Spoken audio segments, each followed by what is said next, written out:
Hello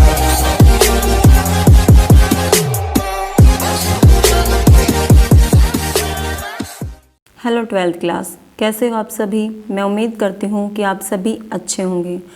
बेटा, इससे पहले हमने अपनी जो आरोह भाग 2 है हमारा, उसके जो हमारा काव्य खंड है और गद्य खंड है, उसके काव्य खंड की हम 3 कविता पढ़ चुके हैं, जिसमें अब हमारी जो 4 कविता है उसके अंदर कैमरे में बंद अपाहिज, हमारी जो 4th कविता है उसका नाम है कैमरे में बंद अपाहिज। इसमें जो कैमरे वाले होते हैं, हमारे दूरदर्शन टीवी वाले होते हैं, वो क्या करते हैं, एक अपाहिज व्यक्ति को, विकलांग जो व्यक्ति होता है उसको अपने पास लेकर आते हैं। अपने कार्यक्रम को रोचक बनाने के लिए वो उस व्यक्ति से तरह तरह के सवाल पूछते हैं, उसको दुखी करते हैं। तो ये हमारी कविता उस अपाहिज व्यक्ति के ऊपर है कि कैसे हमारे दूरदर्शन टीवी वाले हैं अपने कार्यक्रम को रोचक बनाने के लिए किसी व्यक्ति का दुख नहीं देखते, बल्कि क्या करते हैं, उसको पीड़ा चाहे वैसे कितनी ही पहुंच जाए, लेकिन नहीं, अपना कार्यक्रम क्या होना चाहिए, रोचक होना चाहिए, लोगों को अच्छा लगना चाहिए। तो बेटा, ये हिस्से पहले हम जो इनके कवि हैं, इनके कवि का क्या नाम है, रघुवीर सहाय। कैमरे में बंद अपाहिज जो कविता है उसके कवि हैं रघुवीर सहाय। उनके बारे में एक बार जान लेते हैं। रघुवीर सहाय प्रयोगवादी कवियों में इनका महत्वपूर्ण स्थान है। कुछ चेंजमेंट करना हो कविता के अंदर तो उसमें इनका महत्वपूर्ण स्थान है। इनका जन्म 1929 में लखनऊ में हुआ था। 1929 में इनका जन्म लखनऊ में हुआ था। 1951 में इन्होंने अंग्रेजी में MA किया। बाद में इन्होंने क्या किया कि दीनमान पत्रिका का संपादन किया। आगे चलकर इन्होंने दीनमान एक पत्रिका है उसका संपादन किया था। अपनी साहित्यिक सेवाओं के कारण, यानी अपनी रचनाओं के कारण इन्हें साहित्य अकादमी सम्मान भी मिला हुआ है। फिर उन्होंने कुछ रचनाएं भी लिखी हैं, जैसे सीढ़ियों पर धूप में, हंसो जल्दी हंसो, आत्महत्या के विरुद्ध, लोग भूल गए हैं। ये इनकी क्या है, काव्य रचनाएं हैं। फिर इनकी मृत्यु 1990 में हुई थी। दिल्ली में 1990 दिल्ली में इनका निधन हो गया। इनकी काव्यगत विशेषताएं क्या, इन्होंने क्या क्या लिखा है। इन्होंने क्या किया है, अपने आसपास जो हमारा सामाजिक वातावरण है उसके ऊपर करारा व्यंग्य किया है, यानी समाज में छिपी हुई बुराइयों को इन्होंने उठाया है। फिर आती है इनकी भाषा शैली। इन्होंने सामान्य रूप से जो आम बोलचाल की भाषा होती है उसका प्रयोग इन्होंने किया है, लेकिन इनकी भाषा में व्यंग्य छिपा हुआ है, यानी अपनी भाषा के माध्यम से लोगों के ऊपर कटाक्ष करते हैं, उनकी भावनाओं पर कटाक्ष करते हैं। इनमें भाषा में क्या, संस्कृत के तत्सम तद्भव देश विदेश जो शब्द होते हैं हमारे सभी का मिश्रित रूप हमें मिलता है। तो बेटा, ये था रघुवीर सहाय का जीवन परिचय। अब हम उनकी कविता के बारे में पढ़ लेते हैं। कैमरे में बंद अपाहिज, यानी कैमरे के अंदर, यानी एक कमरा है, उस कमरे में एक बंद अपाहिज को दूरदर्शन टीवी वालों ने बिठा रखा है, उसके बारे में ये कविता है। देखो, हम दूरदर्शन पर बोलेंगे, हम समर्थ शक्तिवान। यहाँ पर जो कवि होता है वो टेलीविज़न के जो व्यक्ति होते हैं वो क्या आपस में बातें हुए करते हुए कहते हैं कि हम दूरदर्शन पर बोलेंगे, हम समर्थ शक्तिवान, कि हम बहुत ज़्यादा शक्तिवान हैं, शक्तिशाली हैं, हम समर्थ हैं, हम दूरदर्शन पर अपनी बातों को रखेंगे। हम एक दुर्बल को लाएंगे एक बंद कमरे में। हम एक दुर्बल को, यानी जिसकी कुछ उसके अंदर कुछ कमजोरी हो, दुर्बल होता है जिससे कोई कमजोरी हो, हम उस व्यक्ति को लेकर आएंगे और उसे एक बंद कमरे में बिठा लेंगे। उससे पूछेंगे तो क्या आप अपाहिज हैं, तो वो क्या, कौन दुर्बल व्यक्ति कौन होगा, एक अपाहिज व्यक्ति। और हम उससे सवाल पूछेंगे कि क्या आप अपाहिज हैं, यानी आप चलने फिरने में असमर्थ हैं, आप विकलांग हैं, तो आप क्यों अपाहिज हैं। और फिर हमारा प्रश्न क्या होगा, अगर आप अपाहिज हैं तो अपाहिज क्यों हैं, अर्थात आपका शरीर काम क्यों नहीं करता, आप अपाहिज क्यों हैं, आपका अपाहिजपन तो दुख देता होगा। फिर हमारा प्रश्न क्या होगा उस व्यक्ति के लिए कि आप अपाहिज हैं तो क्यों हैं, और यदि आप अपाहिज हैं तो क्या ये जो आपका विकलांगपन है, अपाहिजपना है, क्या आपको दुख देता है? देता है। फिर हम देता है उस शब्द के ऊपर जोर डालेंगे, यानी उसे दोबारा से प्रश्न किया जाएगा कि बताओ कि क्या आपको दुख देता है आपका अपाहिजपना। कैमरा दिखाओ इसे बड़ा बड़ा, और फिर हम कैमरा वाले को कहेंगे कि इस व्यक्ति को बड़ा करके दिखाओ, क्योंकि जब दूरदर्शन वाले बीच में किसी चीज़ को बड़ा बड़ा करके दिखा देते हैं तो उसमें वो दूरदर्शन वाले कहते हैं कि जब उस व्यक्ति से सवाल पूछेंगे तो हम कैमरे वाले से कहेंगे कि आप इस चीज़ को बड़ा करके दिखाओ। हाँ तो बताइए आपका दुख क्या है। हम उससे फिर सवाल करेंगे कि हाँ बताओ कि आपको दुख क्या है, आप अपाहिज हैं तो क्यों हैं, आपको दुख है तो आपको दुख है क्या इस अपाहिजपन से, जल्दी बताइए, वह दुख बताइए, बता नहीं पाएगा। हम उस पर जोर डालेंगे कि आप जल्दी करके बताइए, हमें वो दुख बताइए कि आपको क्या दुख है, और वह व्यक्ति नहीं बता पाएगा।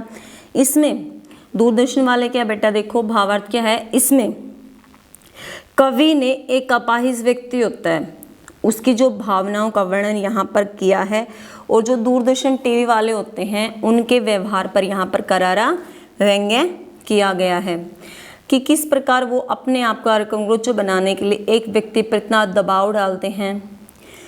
तो इसमें बेटा हमने क्या पढ़ा है, यहाँ पर हमारा प्रसाद गुण है, करुण रस का प्रयोग हुआ है। करुण रस कब आता है? करुण रस जब आता है जब किसी के व्यक्ति हमारी भावनाएं, हम दया का भाव रखते हैं, क्योंकि वो व्यक्ति अपाहिज है, लोगों का उनके प्रति दया का भाव है, तो यहाँ पर क्या है, करुण रस का प्रयोग हुआ है। यहाँ पर प्रश्न अलंकार है, क्वेश्चन किया गया था तो आप अपाहिज क्यों अपाहिज हैं, तो यहाँ पर हमारा क्या है, प्रश्न अलंकार का प्रयोग किया गया है। इसमें अनुप्रास अलंकार का प्रयोग भी हुआ है। सेकंड है बेटा, सोचिए बताइए आपको अपाहिज होकर कैसा लगता है। इसमें दूरदर्शन वाले से वही सवाल पूछते हैं बार बार कि आप सोचकर बताइए।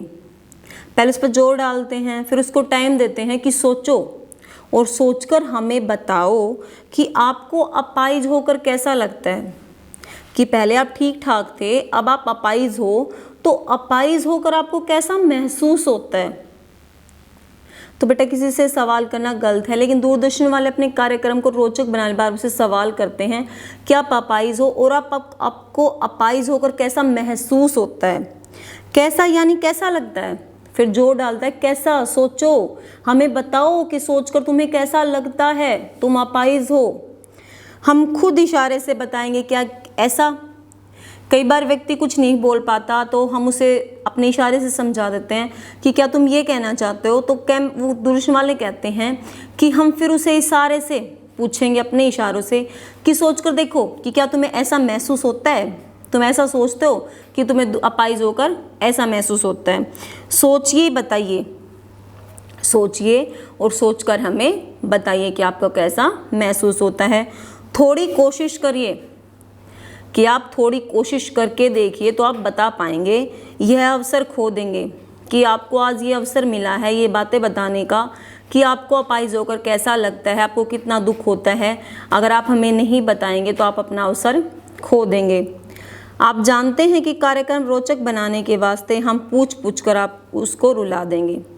फिर वो आपस में बात करते हैं कि क्या आप जानते हैं कि हम अपने कार्यक्रम को रोचक यानी उसके अंदर रस उत्पन्न करने के लिए, लोगों को वो कार्यक्रम अच्छा लगे, उस व्यक्ति को सवाल पूछ पूछ कर उस व्यक्ति से हम उस व्यक्ति को रुला देंगे, यानी उससे हम ऐसे ऐसे सवाल करेंगे कि वो व्यक्ति रोने के लिए मजबूर हो जाएगा।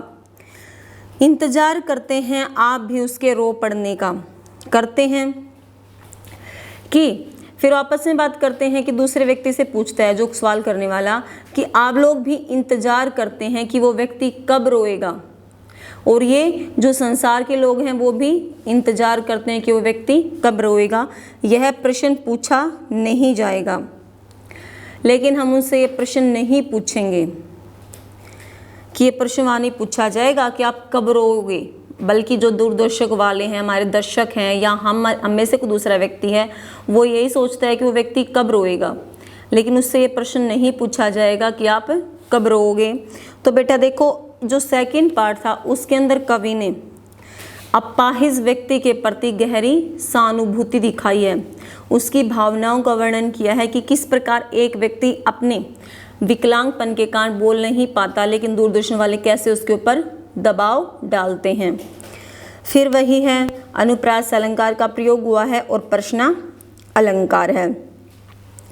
जो हमारी सरल साहित्यिक हिंदी भाषा है उसका प्रयोग किया है। इसके अंदर ऐसे उटपटा जो कोई शब्द नहीं है, ये दूसरी भाषा से जो ऐसे लिए गए हैं। करुण रस का प्रयोग किया गया है। थर्ड देखो, फिर हम पर्दे पर दिखलाएंगे फूली हुई आँख की एक बड़ी तस्वीर।